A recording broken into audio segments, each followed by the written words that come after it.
Alléluia. Mais ce que le ko nazalaki kotambola asali parcours naye, atambola bité. Le ko na jeunesse ba ebisa kinga ngai musala nangeza kongengisa na moyi soki tolingi tokota na butu tangu nangeza lisusu te. Amen.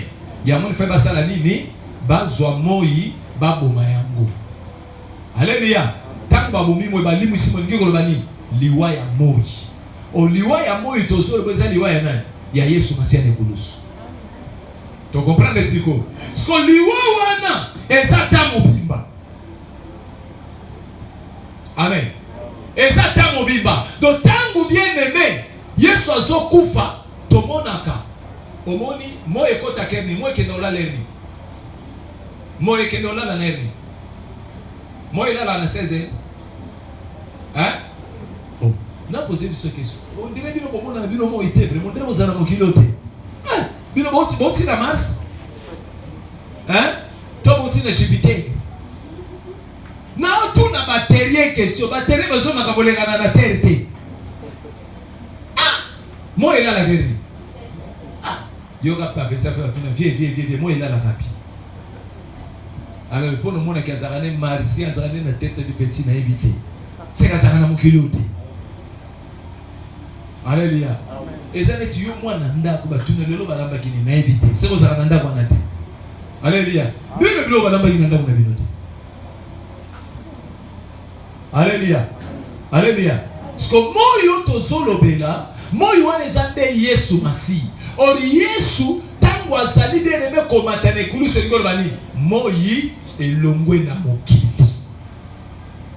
Ça va donc moyi aza absent, moyi azomona na te tobengaka butu tangu moyi ezalaka te nde tobenga butu. Alléluia. Or Genèse ayebisi biso boye moyi musala nezalaka pendant le jour, butu ezele kwa nani ya sanza. Alléluia. Alléluia. So tango moya ka lali na ye kimia kolala ya moyi nde kolala ya Yesu, c'est-à-dire liwe zalakani pongi. Ça va? Liwa na Bible zalani pongi. Do tango Yesu akufi ne kulusu bandini ni moyi sali nini elali. Ça va? Moyi elali. So tangu mo elali elo de sengele sana sanza siko yako ngengisa biso onauti koloba na bi sanza azalaka na pole te. Alléluia. Alléluia. Alléluia. Alléluia. Omena lotoko na comprendre te batu bola na ero ba fete pe basi ba pekisa ba fete to lali na ba fete te. Alléluia. Amen. Ote benza muto une église mbisu kilo. Alléluia. Au mélange l'otoko. Tout mélange zododo. Donc au moins dans mes cinémas, au moins on a 20, au moins on a 30 té, au moins on a 20, au moins on a 80. C'est que ça yo ka o kunorio kibo c'est compliqué yo. Alléluia. Pourquoi tu as pongi? Alléluia. Tu comprends c'est bien? Est-ce que tu comprends? Est-ce que tu comprends? Pono tune ke somo ela lakini no comprendre termo ela. Poyo misana kana minda. Alléluia. Soki to komi tangwa pokwa. Okomona ke na tangwa pokwa moya bandiko sili sa lumière na ya lendi alimwe. Eta on a bien alimwe na kanisa mwana moto zaina Brazzaville. Sami. Yo le bandiko zo ba alumwe. Alléluia. Ma souvenir. Alléluia. Alors bien aimé, moya sali nini alimwe. So tangu moya alimwe to continue pele to bengini butu. Ya mumo ne boy soke uta Yesu akufa ne kulusu periode wana tilelo tozana butu. Pomo ya zate. Alléluia. Est-ce que tozomo na Yesu? Yomo na Yesu. Alléluia. Azala rote na fandara. Ndako na bango zala. Hein? Est-ce que zomo na ye? Mais ayaka na mukila zotambo. Aliana batu. Alala na batu. Asolana na batu. Mais est-ce que lelo azali? Azate. Donc kozala na ye te elingi koloba mokili ekoti na nini na molili. Tu comprends ce bien? Tu comprends bien? Mokili ekoti na molili. Yango zomo na soki toye na kiltere bato bazola la comprendre kai toza na molili. Alléluia. Au moins la bolali ka biso toza élevé au tikali na pongi. C'est pour toza na molili, toi na butu. Alléluia. Alléluia. Donc qui simplement ba lokola Yesu azate. Lokola Yesu azomona na te, toza na nini? Na butu. Sikoyo na butu tozakana monzoto moko ngengisaka biso babenga nini sanza. C'est ton plan de sigo. Pour le moment, on dirait qu'on a la français, on dirait français zokota bien te. Alléluia. Alléluia. To koti siko na période sans effet salani. Sanza sengele ngengisa biso. Mais yeba siko que sanza e kongengisa biso te na pole na ye parce que sanza zakana lumière te. Sansa azwaka lumière ya nini ya moi nde apesi biso.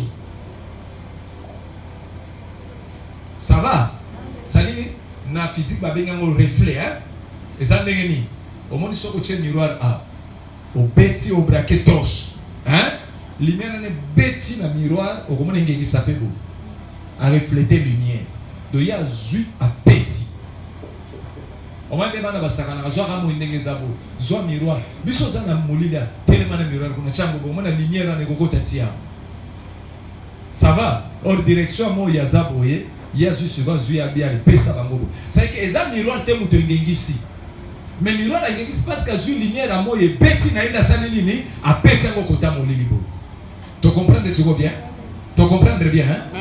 Maintenant, si Koy, Totanga, Jean. Chapitre 16.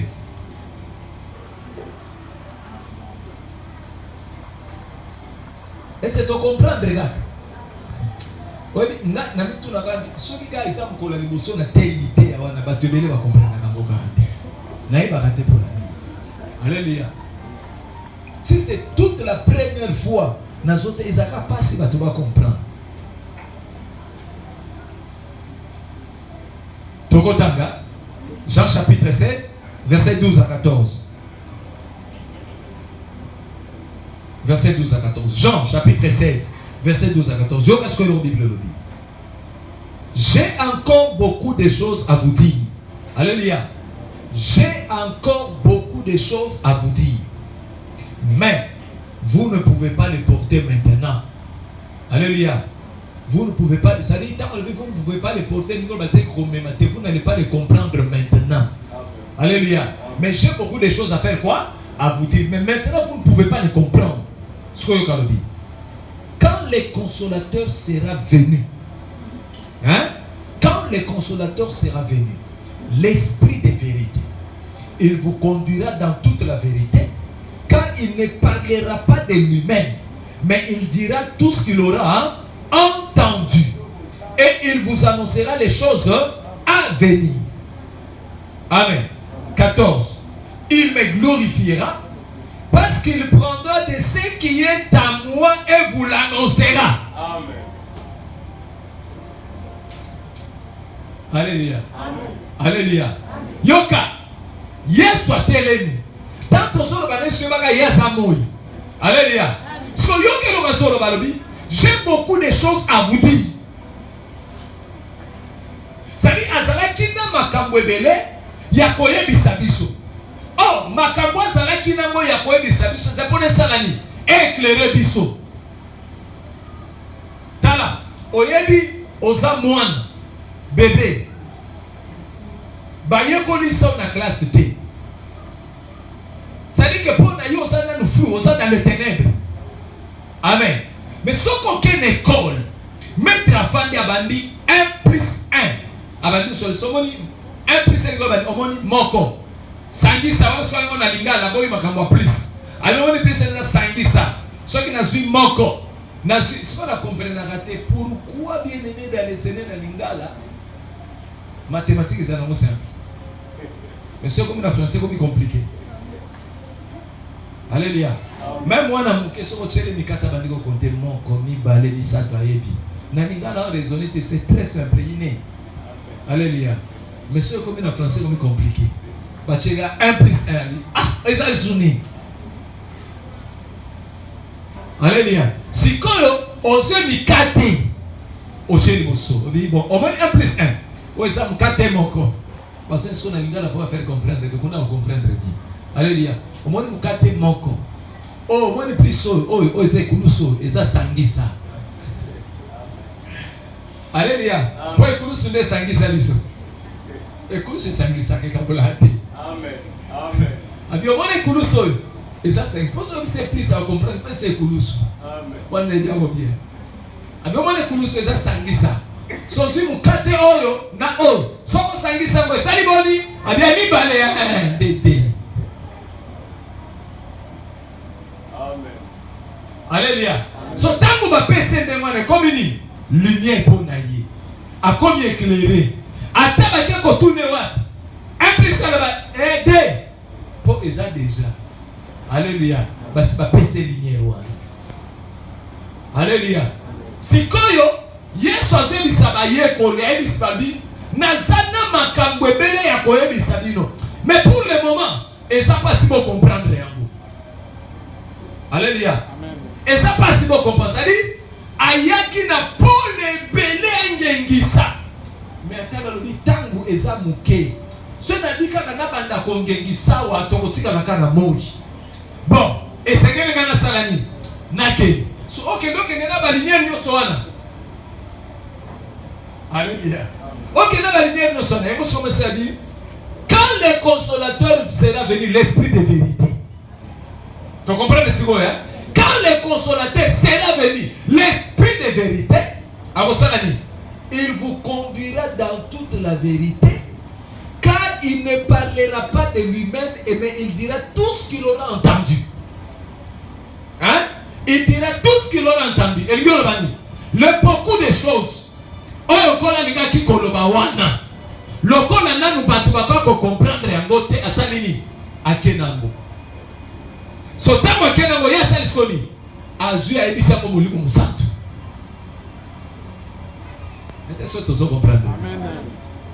Ebisa mo sko mulimu musantu. Tango ebisa mo sko mulimu musantu so salani. Bible lobi il ne parlera pas de lui-même, mais il prendra ce qui est à moi et vous l'annoncera. Amoni les choses oyo esengela kisko biso toyebe pa na Yesu tokoyebe yango nde pa molimo musantu. Amen. Alléluia. Pona ni poto zana butu.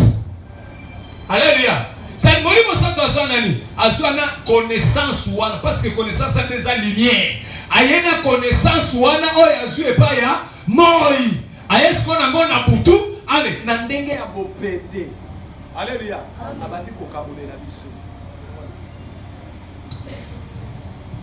Alléluia. Aïna mosko na ndenga bopete. Abando sani. Abandi ko kabolela biso sikoyo. Abandi ko fongola biso misu. Abandi ko pesa biso pole. Pour Yesu alobaki, il prendra ce qui est à moi. Ça dit pole na yete. A cause oya Yesu, oya yokaki sikoyo ya sali nini? Aye ko yebisa biso. C'est tout ça comprendre. Amen. Et tout ça comprendre. Amen. Ce que tu comprends, 14 ans, il me glorifiera parce qu'il prendra ce qui est à moi et vous l'annoncera. C'est que Dengazan, Yazana Paul na yete. Vous comprenez ce que Yazana Paul na yete. C'est que la véritable lune, c'est le Saint-Esprit.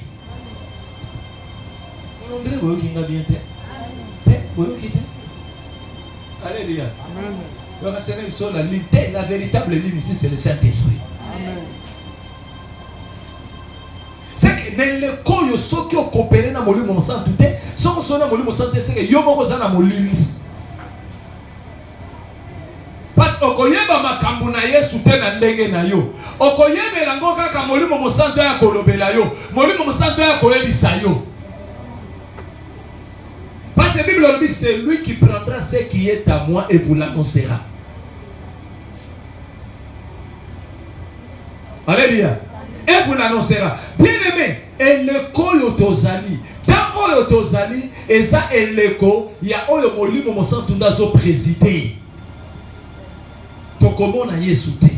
Mais tokomona Yesu na zelana ya molimo mosantu na polo molimo mosantu azopesa biso. Mokomona lelo bien-aimé, importance ya molimo mosantu toyebi yango te. Yeba bien-aimé, soki molimo mosantu éclairé yo te, oza na ténèbres.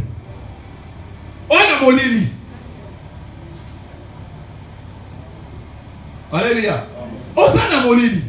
Pour le Saint-Esprit ayaka ko éclairer biso. Yango so komona tangu tozonge pa ya l'autre. Bible soloba, les deux anges sont arrivés vers le soir. Alléluia. Tangu ba komi na pokwa, cela voudrait simplement dire la fin de la lumière du soleil. Oh, tangu moye sili, ce sont maintenant les deux anges qui entrent bien aimés dans le Seigneur en action avec l'autre le juste. Alléluia. Alléluia. Alléluia. Omoni ba deux anges wana. C'est ça l'époque du Saint-Esprit. Alléluia. C'est ça l'époque du Saint-Esprit. Parce que la Bible lobby, il prendra ce qui est à moi et vous l'annoncera. Alléluia. Ce qui est à moi, c'est hein? Ce qui est à moi, c'est la kini. Il y a une place église, ils ont bunga lelo. Bato bazonga cette molimo santo que zela biso biloko moko soki côté ni na cuisine balambaki ayo kopesa biso to banda kolia te. Ce qui est à moi à kozwani, ça dit Jésus avait beaucoup de choses à dire. C'est que au moni loi ndenge zalaki ezalaki des choses que Jésus voulait dire, voulait expliquer. Mais azalaki na tanyo sauté à kofanda na mokele expliquer biso toute la loi. Alléluia. C'est ainsi que atindi molimo mosantu pozo nyonso ezali dans la loi expliquer biso. Yango moni Bible ça kolobete la lettre tue, mais c'est l'esprit qui fait quoi? Qui vivifie. C'est que si vous avez la lettre, aussi bien kabo et bomayo. Alléluia. Et bomio bien. Mais l'esprit vivifie comment? L'esprit prend la lettre qui est fort. Maintenant, esprit à salini. Expliquez biso yango na douceur. Ndapesi biso yango siko. Alléluia. Alléluia. Azui makamwana expliquer yango so komona musala ba Philippe basalaka yango. Alléluia. Et ni Éthiopien aye na Jérusalem aye ko louer azotanga mukada Esaïe. Il a été maltraité. Il a été fait comme ça. Souvent, et ni kazo comprendre te. Yamone so bisem so ki na bisibilo boko comprendre te siko. Alléluia. Boko comprendre le langage na. Pourquoi? Parce que d'abord, Jésus, quand il était sur la terre, il avait l'habitude de parler en parabole. Vous allez comprendre comment. Alléluia. On va comprendre les paraboles. J'ai beaucoup de choses à vous dire. Mais, il faut qu'il y ait Yaya. Pour tango yakoya. A cause de ma cambo yakoyo qui parle dans le salami. A cause de sa vie. Si vous avez un énique, tango yesu a koufi, yesu a ke, molu mosantu soit yé a lati siko Philippe. Abi omoni musala ba pesa nga na osala ngoso na zena na abi toke na yo baki akuti elika zotanga ni oh qui a crié à ce qui nous a été annoncé. Il s'est élevé devant lui comme une faible plante. Ce sont nos souffrances qu'il a portées. Elika zotanga comprendre te. Alléluia. C'est que son il est le corps dans mon Isalaki. Alléluia. Amen. C'est pour cet esprit même quand c'est un vrai boutou. Alléluia. Beaucoup natali c'est scopole ya solo. Alléluia. Azu siko makambo ezala ki makasi wana edi ke chopeza botana. Atuni est-ce que makambo sota vous comprendre? Ani boso nous t'avons expliqué dans la vérité dans le sens. Oh, c'est lui qui explique bien les Écritures, c'est le Saint-Esprit. Alléluia. C'est lui qui explique les Écritures, c'est le Saint-Esprit. Quand j'ai expliqué, ndapé sauvi. Alléluia. Ce qui expliquait ta opé sauvité. Mbala moko tangwa lobité. Omoni makambo balobaki yango likolo na Yesu tala yaki donc explique son ndenge pété. Alléluia. Sikoyo ni Éthiopien yo kelobi ah maman Philippe a tuni question est-ce que tu crois? Mais tango azako tanga ko croire te hein. Mais tant ma petite explication de Philippe a tuni est-ce que tu crois? Ah, oui je crois. Oui je crois. Pour comme il pété. Amen. Alléluia. Pour comme il pété. Mais si les hommes ont cassé le corps, on dit avant de m'engoter. Pour les autres, nous avons la film. Mais il faut que mon limoso qui tisse yango Nandenga bo pété expliquer tant expliquer ezande boye après ces lumières à fongole mi somoni lumière eza comment eza très douce, très douce. Alléluia, très douce. Tout ça, c'est lui qui adoucit la parole dans notre vie, c'est le Saint-Esprit. Alléluia, c'est le Saint-Esprit. Il y a beaucoup de Philippe, Saint-Esprit Azui m'a commis Philippe m'a commis Nikasa Kotanga Salini a expliqué. Azui m'a commis a bibi ses explications. Après si bilo robon mi balé. Ya moi bilo mi balé na pourquoi tangu ba anjo na ba utsaki. Moi écrit c'est que absence de l'Éternel. Alléluia. Alléluia. L'absence de l'Éternel. Sotan ba continue à Sodom ba kutaka l'autre. L'autre salani ayamba batumi balona, c'est-à-dire ayamba makambo eni kaza kotanga na explication. Amen. C'est kaza na molimo santu. Alléluia. Pour molimo santu akoyate abanda ko biso bilobela lobela te. Le Saint-Esprit t'amènera ya ko expliquer yo malobo ezalaka a expliquer yango bien yo comprendre. Alléluia. Alléluia. Abana ko biso te ke to moni fufu, omoni kwango, omoni mbila, omoni sakamadesu te. Alléluia. C'est sakamadesu ke tout la maman na vie. Alléluia. Toma bokilo. Amen. Alléluia. On entend là, ba otona de mo question. Abala. Ma femme la zana likambo mo gobo. So logo la bala ba tune question. Mo ba na ngolé. Abina di makambo na ngolé te. Vous comprenez? So va tourner. Et bon, il y a un azar, on l'a mis si trop. A dit c'est que n'a bien balé donc libala o eza yote libala ne dezawa na ko. Alléluia. Ndeni ne dia wana o tsika lo ya o se o ebiti. Alléluia. Donc le problème est le Saint-Esprit t'envoyer, c'est prendre tout ce que Jésus voulait nous dire. Ah, ça veut dire que ce qui est soit fanda kana muki abanda ko expliquer mon père quoi Moïse de métier de la ngazaka na muki. Tous autres exemple moi banda biso to banda côté moi ne toté ka Genèse 19 chapitre 10 premier toté ka partie to si sikate. Alléluia. Ce qui est sué mo bona na mozindo de lobo ya yeba kiwana anga sala mbula boni na samukinya. Hein? Anga sala mbula bona mukinya. Si les lois de ça. Amen. Si les lois de ça. Mais il fallait que ce qui Satan est le col à mon lien, yokata a. Au moins, banda moni mon santo c'est bambula bon. Hein? Banda moni mon santo akita, asali bambula bon. So cham Nicolo non so na yesu faka za na mukilia. Abanda ko sipika ka bisolilo. Vous comprenez si vous? Donc banda molimo mosanto aya banda yesu akufanya kuni suti lelo molimo mosanto azaka na biso c'est kanga sa bambula bo so musala no so molimo mosanto asala ya ngome so ngaka sana muki esenda pa kokamo ozomo cette fois-ci asala boka kana isente masala mona mukili mobimba na mukili mobimba banda tilelo molimo mosanto tilelo. Nous sommes pour nani pour kolongola batu katikati na nini na molili na butu oyo azopeso lumière azoko éclairer yo po yo yeba. Alléluia. Alléluia. C'est ça le Saint-Esprit. C'est-à-dire la lune, la véritable lune, c'est le Saint-Esprit. Oyo azoka lumière ya moi aya pesi biso d'une manière très douce to Sibia. Alléluia. Alléluia. Alléluia. Laissez te comprendre bien. Amen. Laissez te comprendre bien. Amen. Laissez te comprendre bien. Amen. Nani to bonde là. Tu es dans ensemble to bonde. Potozana butu. Yo ngaka vola.